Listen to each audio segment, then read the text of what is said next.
pleasure to have our friend Wayne Cordova here from Tulane University.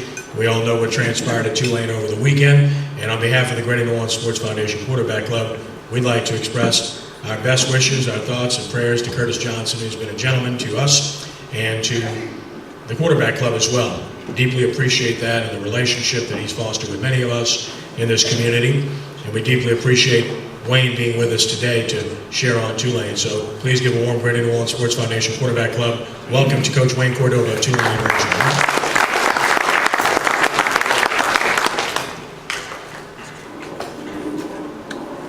Good afternoon. Like always, I'd like to thank Mr. Cannery for everything that he does in the community as it pertains to football, especially high school football.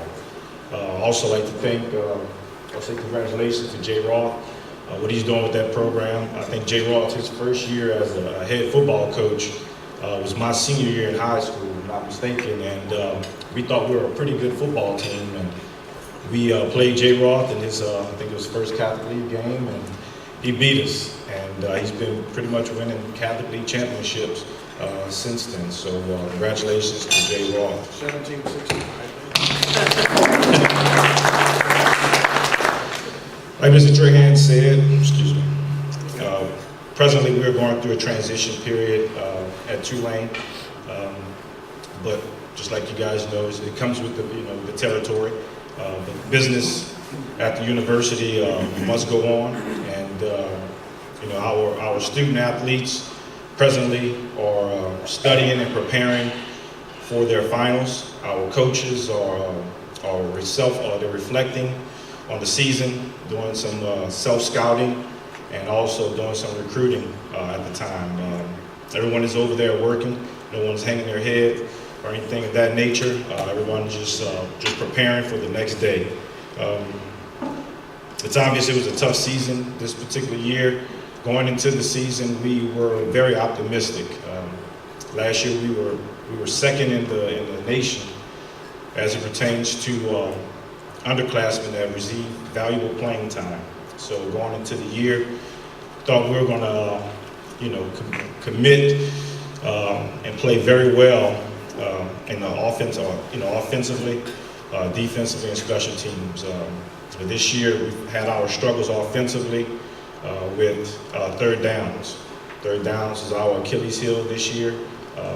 Couldn't find a way to get convert a lot of the third downs. We did pretty good on first and second down, but for some reason throughout the year, it proved to be a challenge to conversions on third downs. But one of the things that is a bright spot for our offense is we have a number of our guys coming back, a number of our skill positions. People like Tanner Lee. Tanner Lee is a 2-year starter. Didn't play the entire season this year, but has a wealth of knowledge at the position now, and has an arm that can make any throw on the football field. Sherman Beatty is blessed with God-given speed that can take it the distance at any given time. Dontrell Hilliard is another running back that can do the same thing. Zedric Thompson from St. Charles Catholic, another returner, Charles Jones, a tight end that's going to be returning, and a number of our offensive linemen. Defensively, we feel very good on the defensive side of the ball. We're returning the majority of the guys. However, we are losing Darian Monroe, which is a 4-year starter. We're losing Royce LaFrance, who's a 3-year starter, and Corey Redwine, which is he's a 2-year starter. But we have people like Roger Teamer. His dad is in the audience now, Mr. Teamer. He's from Brother Martin. Played as a true freshman, played a number of games, started about 6 games this year, and he's going to fill in where Darian Monroe left off, being a very cerebral football player and a very hard tackler. But I feel very good, what's going to happen on the defensive side. As far as special teams are concerned, we had a punter that received some notoriety last week. He's going to be the career leader in punting yards in Tulane's history.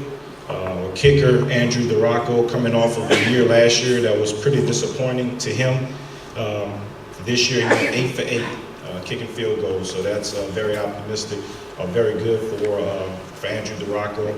And as far as kicking the ball, Trevor Sims, he was a senior this year. He averaged about 50% of his kicks going into the end zone and giving us touchbacks. So the team that's being left behind look very good. Have a lot of talent coming in with 17 commitments. As of right now, we have 17 commitments, so feel very good about that. At this time, I would like to take any questions you guys may have. Raise your hand when you're mic, Chief. Tell me your feelings on how critical you think the time factor as far as Tulane getting an AD and coaching place as far as it comes to recruiting and so forth. How long do you think it's going to take before they have both of those positions filled? I'm sorry, I can't answer that question. I just don't have enough information.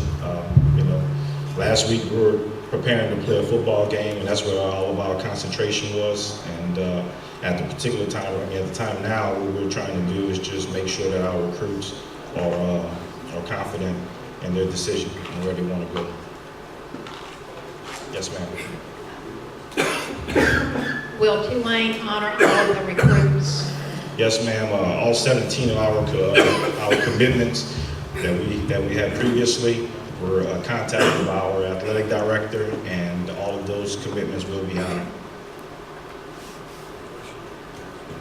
Anyone else? How is Luke Jackson and what's his role going to be? Luke, he played some snaps this past year. It just so happens that he had one of the guys, Royce LaFrance, in front of him that was actually trying to break the sack record at Tulane. So he didn't get the reps that we would like him to have this particular year, but he played a lot on special teams. He was a core 4 guy, meaning he played all 4 special teams. But next year, he'll probably be receiving a lot more playing time. Luke is a hard worker. He's very dedicated, and I think he's a very good football player. Thank you, guys. Thank you, Wayne.